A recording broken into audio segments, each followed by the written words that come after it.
नमस्कार, आज तक डिजिटल में आपका स्वागत है। मैं नितिन ठाकुर हूँ और मेरे साथ हैं त्रिपुर दमन सिंह। बहुत बहुत स्वागत है आपका। बहुत बहुत धन्यवाद नितिन जी बुलाने के लिए।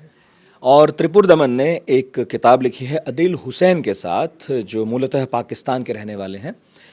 नेहरू, भारत को परिभाषित करने वाले संवाद। पहले किताब अंग्रेजी में आई थी और अब इसका अनुवाद हो गया है, हिंदी में आ चुकी है। हार्पर कॉलिंस ने इसे छापा है। तो ये जो हमारा छोटा सा संवाद है, इसमें मेरा पहला सवाल आपसे ये है त्रिपुर दमन, कि नेहरू पर तो बहुत किताबें पहले भी आई हैं, ढेरों हैं।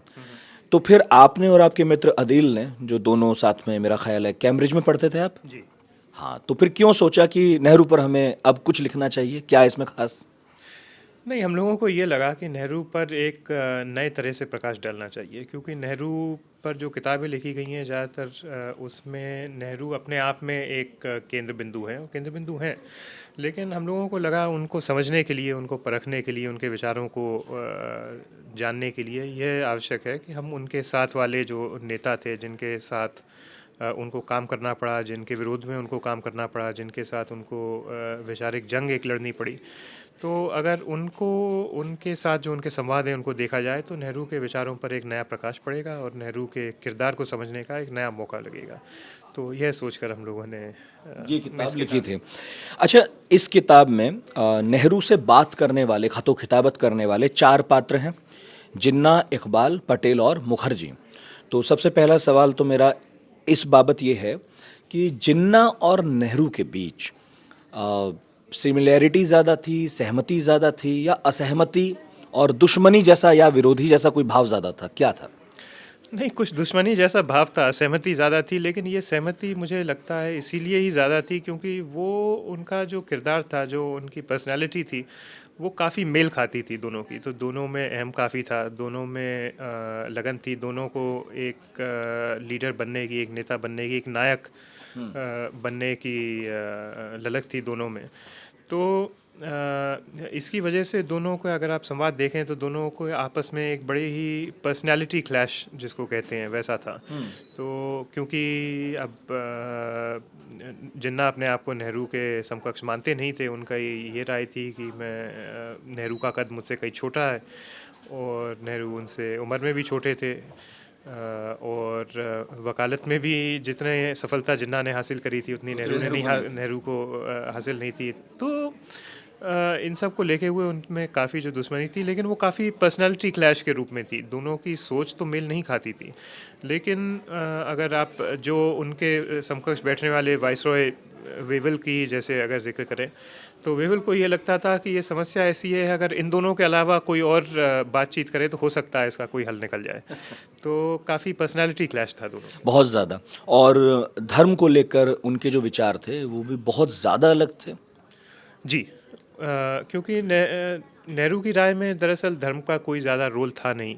नेहरू की पॉलिटिक्स में। राजनीति में नेहरू की राय ये थी कि अब ये जो आधुनिक युग जो आया है, ये धर्म के परे है, और धर्म या तो जो कुछ उनके रहन में उद्योगपति थे या जो ज़मींदार थे, या तो वो उसका उपयोग कर रहे थे राजनीतिक सफलता हासिल करने के लिए, अच्छा। या फिर किसी तरह जो लोग धर्म में विश्वास करते थे उनको अच्छी तालीम नहीं मिली थी, अच्छी शिक्षा नहीं मिली थी, या तो वो अशिक्षित थे, इसीलिए वो इसमें ज़्यादा विश्वास रखते थे। तो नेहरू को धर्म का ज़्यादा कोई उपयोग नहीं दिखता था आधुनिक दुनिया में। लेकिन जिन्ना को ये लगता था कि वो अगर लोग धर्म को मानते हैं जितना मानते हैं, और धर्म ही एक ऐसी चीज़ है जो उसे पॉलिटिक्स में चैनलाइज भी किया जा सकता है। चैनलाइज किया भी जा सकता है, और धर्म में एक कम्युनिटी को आप समय एक समाज को बांध के जो रखी है, तो उनके लिए जो राजनीतिक अधिकार है तो उसको कहीं ना कहीं धर्म से अलग अलग नहीं किया जा सकता। जी। कुछ बहुत शानदार ख़त मैं इस किताब में देख रहा हूँ, जो पहले कभी देखने को नहीं आए। तो निश्चित तौर पर आपने बहुत मेहनत की होगी इनके लिए। अच्छा, जिन्ना नेहरू पर फिर भी बात होती थी क्योंकि बहुत स्वाभाविक प्रतिद्वंद्वी थे। लेकिन इसमें ख़ास चीज़ है कि इकबाल और नेहरू के बीच भी जो कुछ हुआ वो भी आपने दर्ज किया है, जो अमूमन देखने में नहीं आता। उसके कुछ मूल पॉइंट्स आप बता सकें कि इस पर हमने बात की इस किताब में? इस पर बात उनने इसीलिए की कि सबसे पहले एक विवाद शुरू हुआ था कि इकबाल ये चाहते थे कि जो कादियानी हैं, अहमदी हैं, जिनको अहमदिया। उन अहमदिया जो हैं उनको गैर मुस्लिम घोषित किया जाए और ये काम जो अंग्रेज़ी सरकार है वो करे। और जो बाद में पाकिस्तान में हो भी गए जिया उल हक के समय पर ये बात हम कर रहे हैं 47 से पहले। हाँ, ये 47 से पहले, ये 30 के दशक की बात है। तो जब इकबाल ने अपना ये आर्टिकल लिखा तो नेहरू उस समय जेल में थे। तो जेल से नेहरू ने इसका मुकाबला करते हुए एक आर्टिकल अपनी तरफ से लिखा कि ये तो बड़ी एक ऐसी चीज़ हो जाएगी, हम लोगों ने इतनी मेहनत के बाद जो अंग्रेज़ी सरकार है उसको अपने धर्म से, अपने काम से दूर रखा। ये एक अपनी जगह हम लोगों ने बनाई कि जिसमें सरकार का कोई हस्तक्षेप नहीं रहे। लेकिन आप उसी सरकार को आमंत्रित कर रहे हैं ये कहने के लिए, हस्तक्षेप करने के लिए और ये तय कि करने हमारे के लिए धार्मिक मामलों में और सामाजिक मामलों में आप दखल दो, फैसला करो। फैसला करो, हस्तक्षेप करो, ये तय करो कि कौन मुसलमान है, कौन मुसलमान नहीं है। अच्छा, और तब तक मतलब मैं टोक के पूछ रहा हूँ कि उस वक्त तक क्या हमारी सियासी जमात में एक अंडरस्टैंडिंग हो गई थी कि भाई हम अपने सामाजिक और धार्मिक मामलों में कम से कम अंग्रेज़ों को अब हस्तक्षेप करने नहीं देंगे? हालांकि पहले सती प्रथा और इन सब में तो वो करते थे। इन सब में वो करते थे, लेकिन इन सब में एक तरह से एक आम सहमति बनी हुई थी कि ये कुछ ऐसी प्रथाएं हैं जिनको हमें ख़त्म करना है। और अंग्रेज़ों में भी एक आम सहमति बनी थी 1857 के बाद की क्रांति के बाद कि उन्हें लगा कि हमने कुछ ज़्यादा ही हस्तक्षेप कर दिया है, तो ऐसी दोबारा इस तरह के सिचुएशन ना बने, अब इनको छोड़ दो, तो जहाँ तक हो सके वहाँ तक इनको हस्तक्षेप ना करो, ये अपना मामला अपने सुलटाएंगे। तो जब इकबाल ने ये कहा तो नेहरू को लगा कि ये एक ऐसी चीज़ है, मैंने देखा है कि जब शारदा एक्ट पास हुई थी, जैसे कि वो आप कह रहे हैं, जिसमें मिनिमम बाल विवाह को ख़त्म किया गया था, 14 साल की उम्र फिक्स करी गई थी। तो उसमें हिंदू और मुसलमान जो कट्टरपंथी थे दोनों ने एक साथ मिलकर बनारस में जुलूस निकाला था, प्रदर्शन किया था। तो उनका कहना था ये उसी तरह का आप इकबाल जो कर रहे हैं वो आमंत्रण दे रहे हैं कि सब कट्टरपंथी मिलें, और अगर सरकार ही ये तय करने लगेगी कि कौन मुसलमान है तो वो ये भी तय करेगी कौन हिंदू है, कौन सिख है। और अगर वो तय करेगी तो वो जो सबसे कट्टरपंथी हैं उनसे पूछ के तय करेगी, जो उदारवादी हैं उनसे पूछ के तो नहीं तय करेगी। क्योंकि तो बड़ी दूर की बात नेहरू ने उस वक्त सोची, बहुत सोच समझ कर इसका उत्तर दिया था। तो उन दोनों के बीच में ये काफ़ी विवाद चला। इसमें भी काफ़ी लेटर्स हैं इकबाल और नेहरू के जो पहले कभी शाया नहीं हुए होंगे, और मेरा ख्याल है हुए होंगे कभी पब्लिश, तो हिंदी में तो मैंने देखे नहीं। दो पात्र और हैं, पटेल और मुखर्जी। पहले पटेल की बात कर लेते हैं, लेकिन पटेल पर तो बहुत बात ऑलरेडी हुई है। आपकी किताब में नया क्या है? नहीं, पटेल के बारे में जो बात होती है तो ये एक पत्र तो इसमें से बहुत मशहूर है जो पटेल ने 7 नवंबर 1950 को लिखा था कि उनने नेहरू को चेताया था कि आप जो चीन के साथ कर रहे हैं उससे देश की एक तरह से देश की सुरक्षा को खतरा है, और बिंदुवार उनने लिखा कि ये करना चाहिए, ये करना चाहिए, ये करना चाहिए। लेकिन लोग ये समझते हैं ये एक अपने आप में एक ऐसी चेतावनी थी जो उनने दे दी और वो बात ख़त्म हो गई। लेकिन इससे हम लोगों को ये दर्शाना था कि ये केवल एक अकेली चेतावनी नहीं थी, विदेश नीति को लेकर एक तरह से एक दरार पैदा हुई थी और दोनों तरफ से खींचतान थी।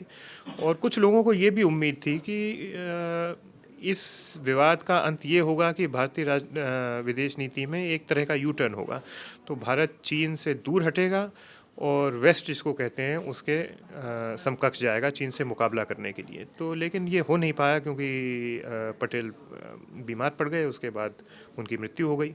लेकिन हम लोगों को ये खास करके दर्शाना था कि ये जो विवाद विदेश नीति को लेकर विवाद था ये एक बड़ा विवाद था, और इसमें केवल पटेल और नेहरू ही नहीं जबकि दोनों नेता थे, पर इसने कैबिनेट को भी एक तरह से कैबिनेट के बीच में भी एक दरार पैदा कर दी, दोनों लंग बांटा।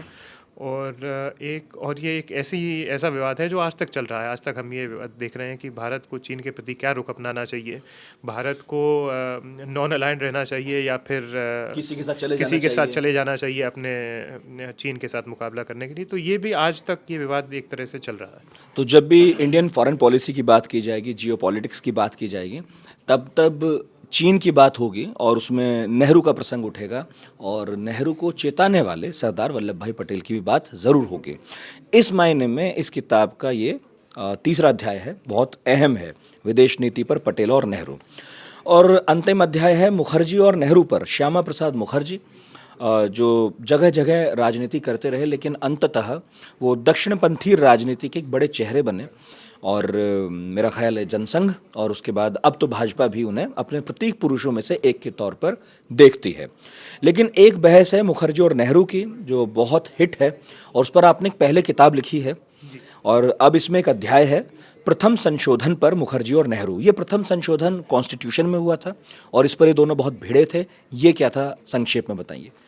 प्रथम संशोधन ये था कि कुछ मामलों पर सरकार को अदालतों में बड़े झटके झेलने पड़े थे, उनके विपरीत निर्णय आया था। तो उनकी राय ये थी कि हमें अब ये हमें बर्दाश्त नहीं है, हम संविधान में ही संशोधन कर देंगे ताकि हमें न्यायपालिका से ये एक तरह से खींचतान नहीं करनी पड़े। तो उनने अभिव्यक्ति की स्वतंत्रता, संपत्ति का अधिकार और फ्रीडम फ्रॉम डिस्क्रिमिनेशन, इन तीनों में काफ़ी व्यापक तौर पर बदलाव करे और तीनों को एक तरह से काफ़ी हद तक उसमें छटाई हो गई, ये कहा जा सकता है। तो उसके लेकर नेहरू और मुखर्जी में काफ़ी रोचक भिड़ंत हुई संसद में। और मुखर्जी की खास करके ये राय थी कि नेहरू बहुत गलत कर रहे हैं और उनने अंत में चेताया भी था कि आप जो कर रहे हो उसके परिणाम आगे काफ़ी भयावह आ सकते हैं। तो अगर मुझे याद फिर आए भी सही याद है तो उनने यही कहा कि आप हो सकता है कि आप आजीवन शासन करें, आपके वंशज उसके बाद आजीवन शासन करें, लेकिन थोड़ा आप ये सोचिए कि अगर कोई और सत्ता में आता है तो इसका वो क्या उपयोग कर सकता है। और आज की तारीख में वो हम देख रहे हैं, क्योंकि जिनका जैसे राजद्रोह का कानून है वो इसी संशोधन की वजह से आज जीवित है और उसी को आज हम देख रहे हैं। तो जो नेहरू जी के वंशज हैं वो उसी के खिलाफ आज आवाज़ भी उठाते हैं। तो ये किताब जो है 221 पेज की है, लेकिन इसमें 20-25 पेज में नोट्स हैं, यानी कि उन संदर्भों की सूची है जहाँ से आपने इस किताब को लिखा, जहाँ से पढ़ा। तो ये किताब पढ़नी इसलिए भी चाहिए, जहाँ तक मेरा ख्याल है, क्योंकि इसमें 4 ऐसे ऐतिहासिक पात्रों की नेहरू से मुठभेड़ दर्ज है जिन्होंने 2 देशों की, कम से कम 2 देश तो ज़रूर, उनकी दशा दिशा विचार तय किए। और इसलिए भी पढ़नी ज़रूरी है क्योंकि अंतिम जो 20 पेज हैं उनमें संदर्भ सूची है और ये इशारे हैं कि इसके बाद आपको क्या क्या और पढ़ना चाहिए। अंत में अगर आप कुछ कहना चाहें तो प्लीज़ जोड़िए।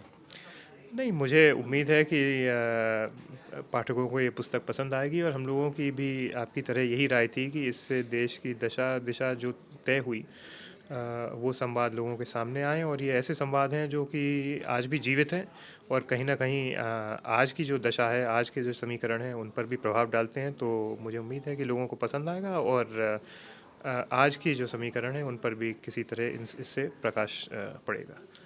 बहुत बहुत शुक्रिया त्रिपुर दमन सिंह। बहुत बहुत धन्यवाद नितिन जी। नेहरू किताब का नाम है और हर प्लेटफॉर्म पर उपलब्ध है, 299 रुपये में है।